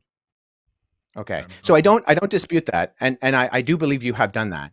But I mean, even from what we've talked about, so you've researched the text, but when we talked about the crucifixion, everything you cited was either, and I mean with all due respect, false in terms of the Sinai Bible, because Codex Sinaiticus is just a 4th century Greek manuscript of the Gospels that we have today, or they were verified forgeries in terms of the Gospel of Jesus' wife and the Gospel of Barnabas. You may be right on that particular part of the topic, but like I said, that's less than 0.1% of the information that I hold. This I find very interesting. Billy says that's less than 0.1% of what I talk about. Now, that may be true, like Wesley is saying, but it's not the topic that they're debating, okay? Second point to that is that in the research of making this video, if I just go to Billy's YouTube right now and I pull up his kind of most viewed videos,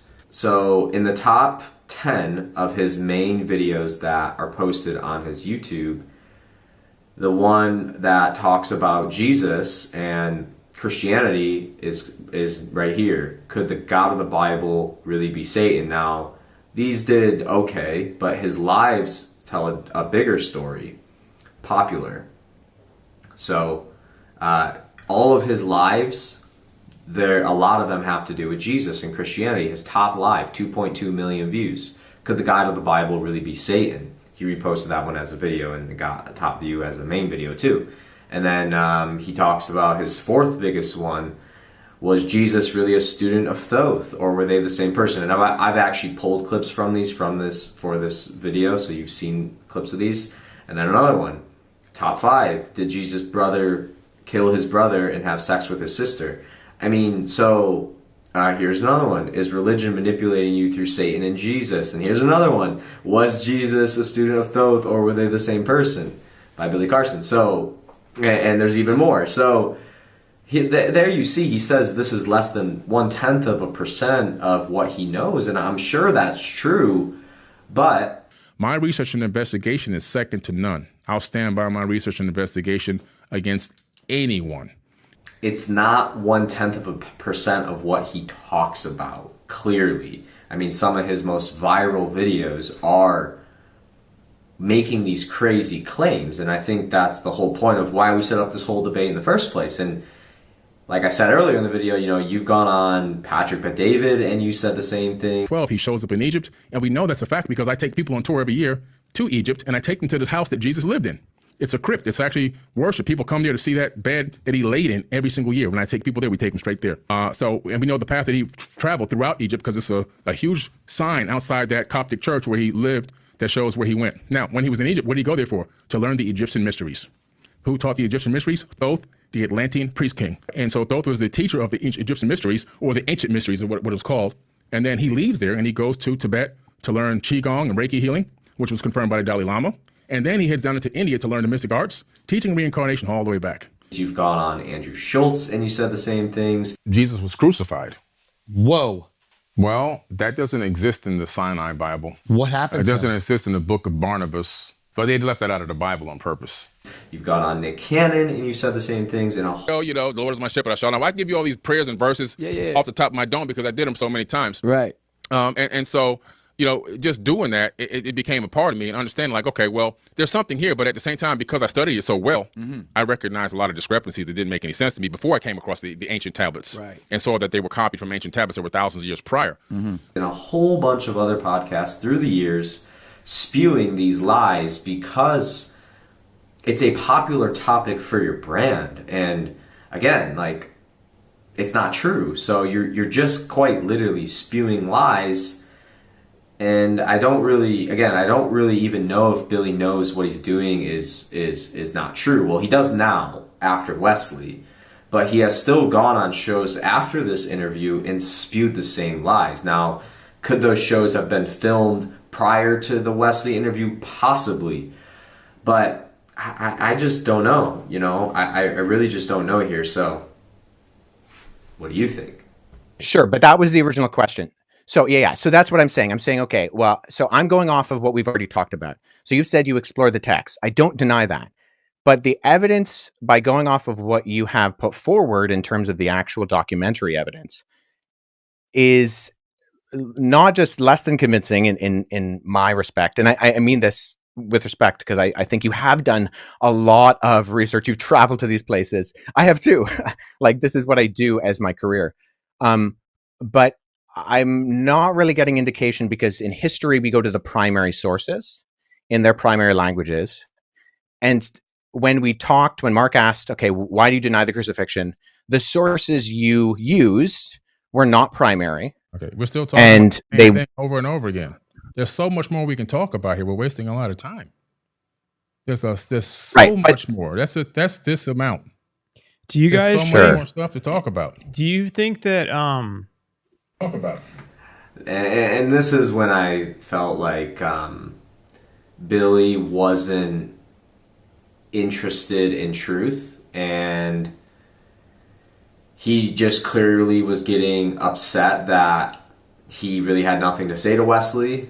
And I think his frustration and maybe a bit of anger was catching up to him, and it kind of shows in this clip. And he's kind of looking to Mark for help, and unfortunately Mark listened, and the rest of the interview, I mean, I only showed bits and pieces, but from here the interview kind of went south because Mark took Billy's side, and it wasn't really a proper debate, in my opinion, and they were kind of ganging up on Wesley, and then his internet connection broke a few times.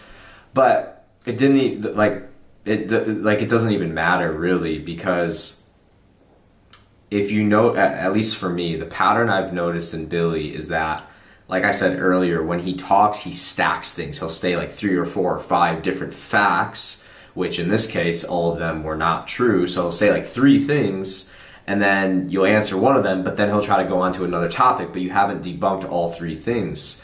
Like he did earlier with trying to jump to the New Testament. He's doing that again. Like, Wesley is like trying to kind of correct him on the crucifixion, and Billy's like, you're bringing that up again, and he's getting all pissed. But it's like, yo, this is a pretty big deal, bro. Like, you are talking to a Christian. Like, our entire religion revolves around the death and resurrection of Jesus. So to deny that, like you have on the biggest shows in the world, like, I sound like a broken record saying this, but this is a huge deal, and he just wants to brush past it, and then he almost throws it on Wesley in a way, like, we're wasting time. It's like, what do you mean? Like, you're here to debate Christianity and back up your theories.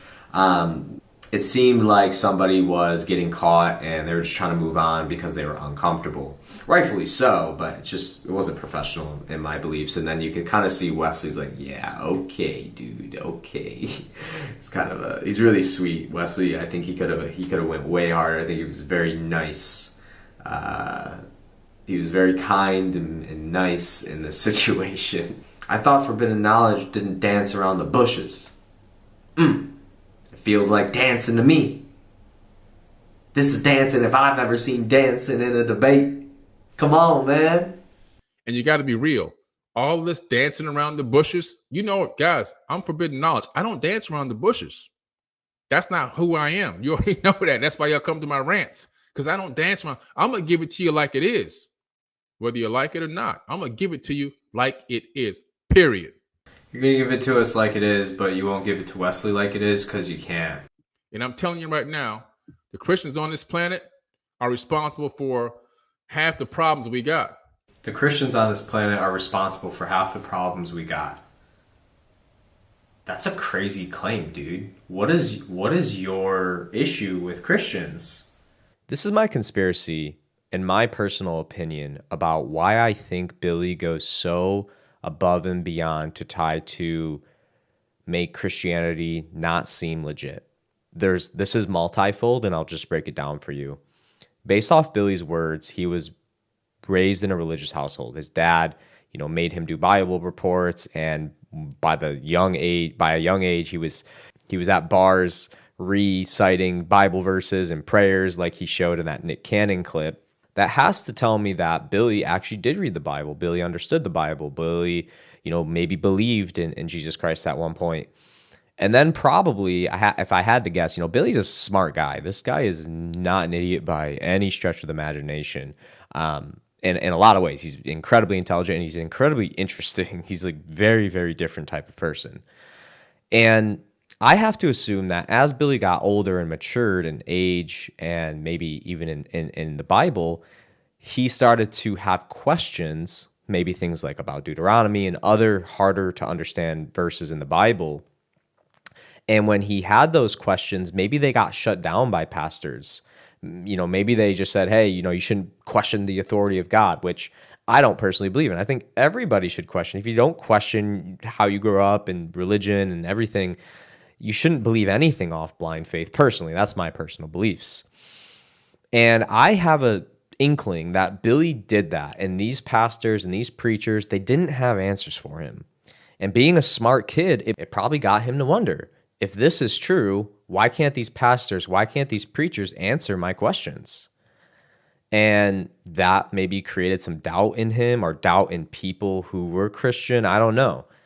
All these things. So I have a sense Billy had a really poor experience with the Christians around him at a young age because maybe they couldn't answer his questions and told him not to question authority, that's on them. So Billy grows up and he starts to probably dig and search for answers. And that's when he comes up Gnostic Gospels, these hidden Gospels. And then it gives him the certainty that, oh, look, yes, I was right. The Bible is full of crap. All of this other stuff that's been hidden from me is the truth. So he clings on to it. Billy's whole origin story is that his, family kind of got broken up when he saw these gray aliens. And he told me this story too, personally, and he said it on multiple interviews. And I don't know what to believe. I mean, I believe in this stuff. I know all that stuff is very, very real. I don't think gray aliens are benevolent by any means. I don't have a reason to not believe that story. I actually believe it. Call me crazy. I've just seen some stuff too, so I would never say that's not true because I've experienced it as well. What I will say though is that my experience with those aliens is that the first thing they attack is your theology. That's the first thing to go, because if they can attack that, they can pretty much manipulate where your life will go. Because if you are grounded in your theology, specifically in Jesus Christ, you're going to have boundaries in spirituality. You're going to know what's good, what's not good, based off the word of God. Those aliens, or whatever they are, they go after that. And it opens your mind to new possibilities, and that's when your foundation is replaced. So, it's my speculation, but this is twofold. I believe something happened there. Whether that story's true or not, I don't know. But he did say it broke up his family. Now, that's pretty significant because based off an interview I watched with him, he said his wife was actually a Jehovah's Witness. So Jehovah's Witnesses, my ex is actually a Jehovah's Witness. So I know a lot about the culture and how they think and believe. So I would have to assume maybe his wife thought this was some demonic encounter. Maybe not. But if that's the case and it broke up his family, I could see how he would have anger and resentment and just a hatred toward Christians, because that experience with the gray aliens for him was clearly very real. I mean, I've seen him cry about it in interviews. Now, could he be acting? He does have an acting background. I don't know. Maybe. I don't think so, though. I actually think all of that is 100% true. You guys might think I'm crazy now, but I've seen some stuff. I have seen some stuff, and I've never talked about it publicly, but I eventually will. So I have a belief that this is a twofold thing, or multifold. You have the childhood stuff questioning authority, not getting answers. You got the charismatic stuff, which doesn't represent Christians in the true light of the faith. You got the alien stuff, which if you've ever had an encounter with aliens or even a psychedelic experience with mushrooms or ayahuasca or DMT, you'll know usually the first thing to go is your theology. And then fourthly, the breaking up of the family. So there's a lot of reasons to hate Christians, because Christians doubt his alien theories, because the Bible tells us about this stuff. It tells us the devil will disguise himself as an angel of light, like aliens and light beings do. There's all these things that our faith protects us from going down rabbit holes like what Billy pushes. So my conclusion is that Billy was either influenced by outside spiritual forces, and because he was influenced by outside spiritual forces, to add validity to his conspiracy theories, he has to do the very first thing that allows conspiracy theories to take hold: eliminate the divinity or the truth of Jesus Christ. Change the identity of Jesus. He's Thoth. He's something else. He's related to the ancient Egyptians. He's related to the Hindus. He learned from the monks in Tibet. Because as soon as you do this, you can start to in place new theories.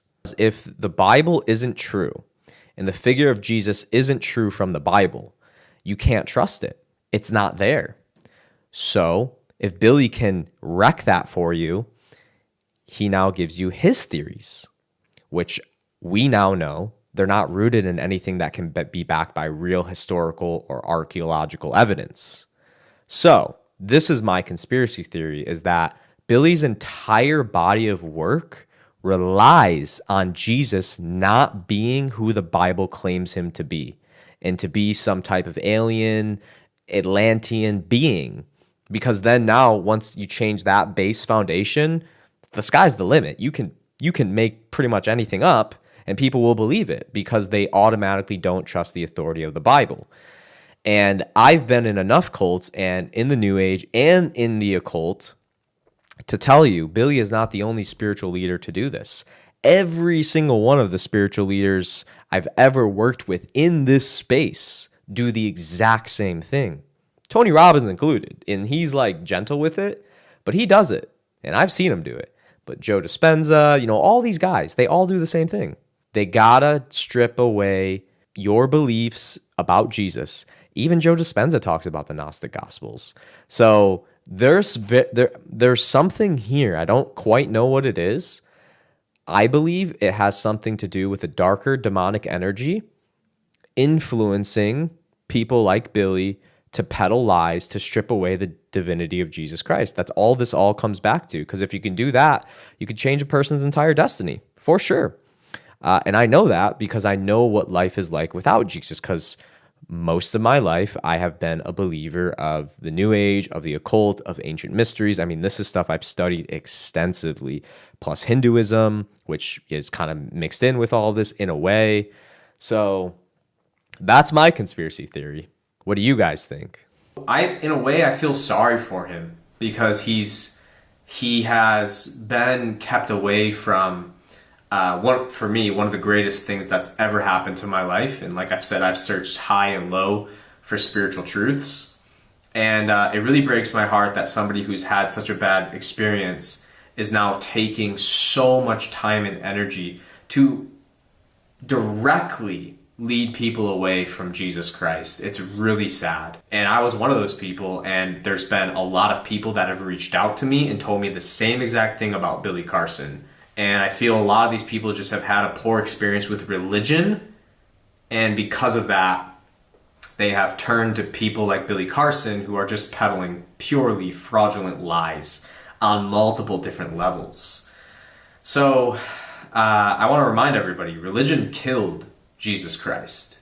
I mean, that's a whole nother thing, but it's just sad to me, because Billy, you can do what you're doing. Just leave Jesus out of it, bro, because you don't know what you're talking about when it comes to him. And it lets you know that this person, this entity, really did exist in the physical form. It wasn't just some kind of thought thing. It was real. This was a real person. For those of you who were wondering, this was a real person that existed with flesh and blood. He put on his pants one leg at a time, just like we did. Okay, pretty interesting. Now, he was a virgin birth. How do we know about the time he spent in Egypt? Well, there's this book called The Gospel of the Holy 12, and I have these Gospels as well. They're very little known, hard to find gospel. So in this clip, Billy references the Gospel of the Holy 12. There's so many things that are just wrong with this clip. First of all, he says this is hard to find. You can do this right now. Please, I encourage you to do this. Go to Amazon while you're listening to this video. Type in the Gospel of the Holy 12. You'll see it right there. You can buy it right now. Billy is trying to make it seem like this is a little known thing. Well, yeah, Billy, this is not a historical document, and it is a known fraudulent by historians. That's why it's not referenced. I don't know what it is about the figure of Jesus, but every religion acknowledges him, but every religion tries to strip away his truth. Why is there so much power in the name of Jesus Christ that from the beginning of time with the Gnostic Gospels, there have been societies that have tried to twist and tamper and manipulate the teachings of Jesus from the Bible? Why is that the case? Why is that not the case with Buddha, Krishna, Muhammad? Why is that the case with Jesus Christ? It's so freaking fascinating to me.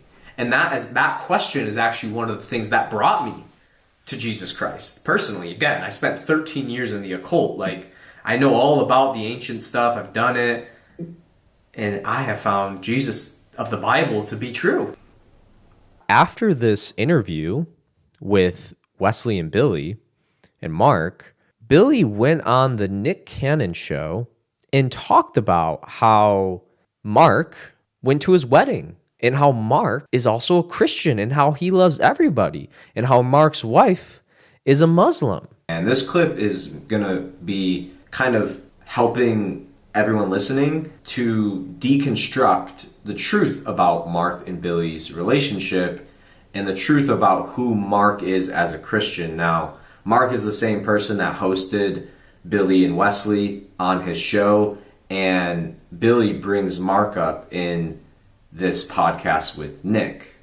Friends right now in my neighborhood that are, one is a hardcore Christian who's married to a woman who's in Islam. Okay? Oh, wow. He's white and she's black. Wow. And they were at my wedding. I only had a handful of people at my wedding. I got married in Bora Bora. Wow. They were there. Okay. Okay. They were there. And so I've got people that, I know people that are atheists, people that are super spiritual, even beyond my level of spirituality, beliefs. You know, I mean, like way out there. Yeah, so I've got this culmination of people that I collaborate with and work with and see on a daily basis. Some of them watch my kid when I go out of town. Wow.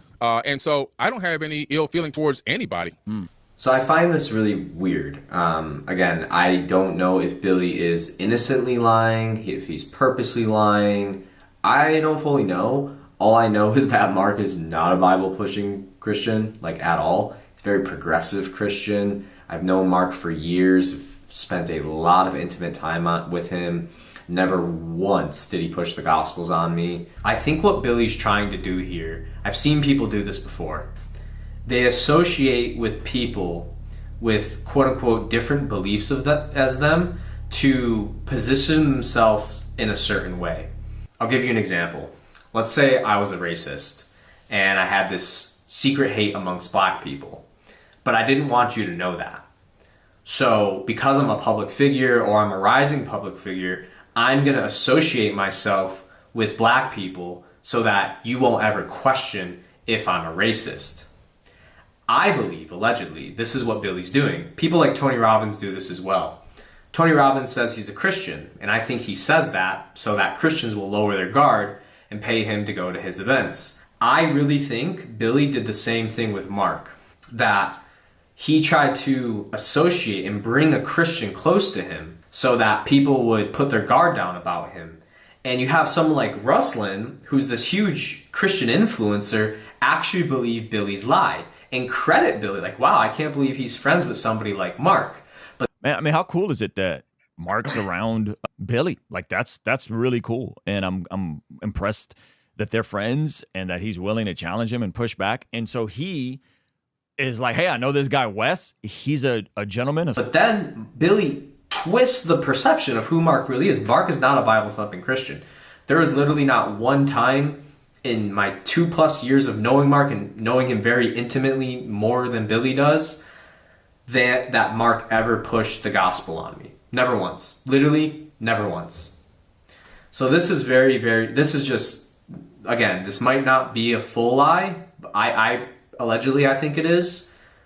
It could be an innocent lie, but I highly doubt it. I'm going to shift gears a little bit. We're talking a lot about Christianity. You might be thinking, okay, this is cool, Anton. I still love Billy. You're just a crazy, butthurt Christian. So let's talk about something completely unrelated to Christianity. Let's talk about the ancient tablets from Sumeria that Billy loves to reference. Loves to reference these. Okay, so this is from the big man, Joe Rogan. Stuff together, specifically talking about these ancient tablets, particularly what came out of ancient Sumer. Like, what's the conventional explanations when people tried to dismiss what they knew in ancient Sumer?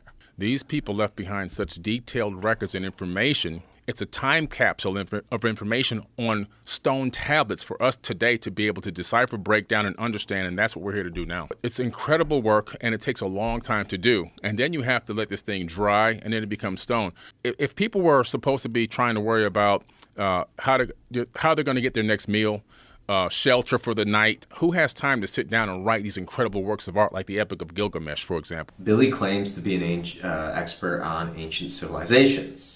Based off what he said in this clip, he's making it sound like the people that made these scribes were like hunter-gatherers. You guys, I'm just going to show you some photos of ancient Sumeria. And this was a pretty developed civilization.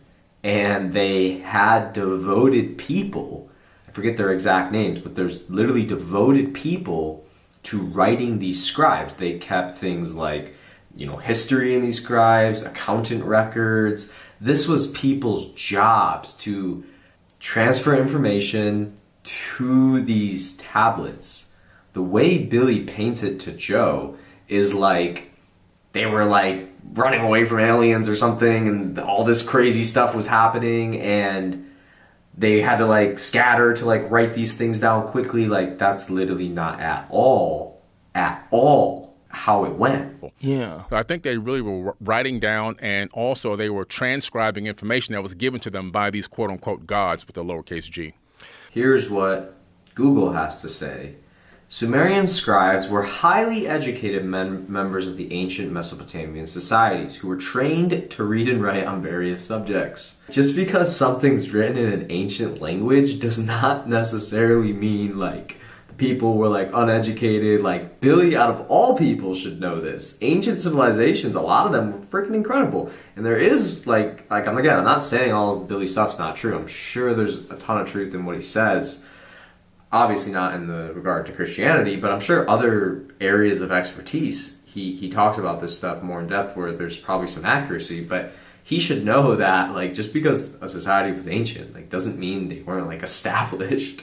I mean, these people had kings, like they had a whole full-blown society. It wasn't like hunter-gatherers like he's making it out to be. So I just thought that was really weird. And I'm not going to talk more about ancient civilizations because I don't really know much about them. I do know how to use Google and look at things quickly, like you should too, and do your own research like Billy says you should. To conclude, for everybody that has invested money into the Forbidden Knowledge company, have you ever wanted to get involved in a multi-billion-dollar industry? Well, look no further. It's right here, Forbidden Knowledge Incorporated. Become a partner with us. You can do that by investing and buying shares of the company. I just want to look at this a little bit deeper because I find a couple question marks. So Billy's now running this new thing where you can invest, you can donate on his website right here. An investment opportunity with Billy Carson. Invest in Forbidden Knowledge TV, a profitable and rapidly growing stream education content on Apple TV, Roku, etc. He goes into the problem, the solution. You can read this all on your own. Now, I don't have an issue with any of this. My big issue is, where's the money going? I'm very, very curious about this because I just did a little bit of research and I found that his wife, Elizabeth Hoekstra, also has a criminal background, criminal record. I'll put that here. Check that out. She used to live in Detroit. I actually knew Elizabeth before I knew Billy. What I find so interesting is that Elizabeth owns a company called Hans Flow LLC. Now, when I dug a little bit deeper, I noticed that Billy's company, Forbidden Knowledge, has been paying Elizabeth's company hundreds of thousands of dollars in consulting fees. That's a little interesting. Is it possible that they could be raising money from the public and funneling it back into their own company? Is that possible? So if Billy Carson is so rich, his company is so profitable, he's donated $12 million, why does he have to keep raising money from his audience? Something just doesn't add up. This dude drives around in Rolls Royces, but they're rented. He's admitted they're rented. I would have to guarantee his house is also rented, allegedly. So what are your thoughts? I could go on and on. This video could be 10 hours long. But share with me in the comments. What do you think? Verify what I'm sharing with you here. Look up his records on the Broward County website. Like, there's a lot of ways to verify. Look at his old Instagram videos. Look at his old YouTube videos. It's all there. Even his recent stuff. Like, there's not. I didn't overly search for any of this. It's all very easy to find. And the last thing I'll say is this: Billy, Elizabeth, if you both are watching this, I'm sure you're a little bit taken back. Probably wouldn't expect this from me. And I didn't want to do this video. Like, although I shared all this, like I do still appreciate who you both are as people, and I know we've had some fun memories and good times. But going deeper into all of this, I've really and having a revelation in terms of my spiritual beliefs, I really don't think what you guys are doing in terms of Christianity is appropriate or necessary, and it's just not rooted in anything truthful in terms of the evidence Billy provides. So I have an ask, and I'll gladly take this video down. Like I said, I didn't even really want to do this. I want to do it for the people that have told me that Billy has led them away from Jesus. Like, that breaks my heart because Jesus has revolutionized my life.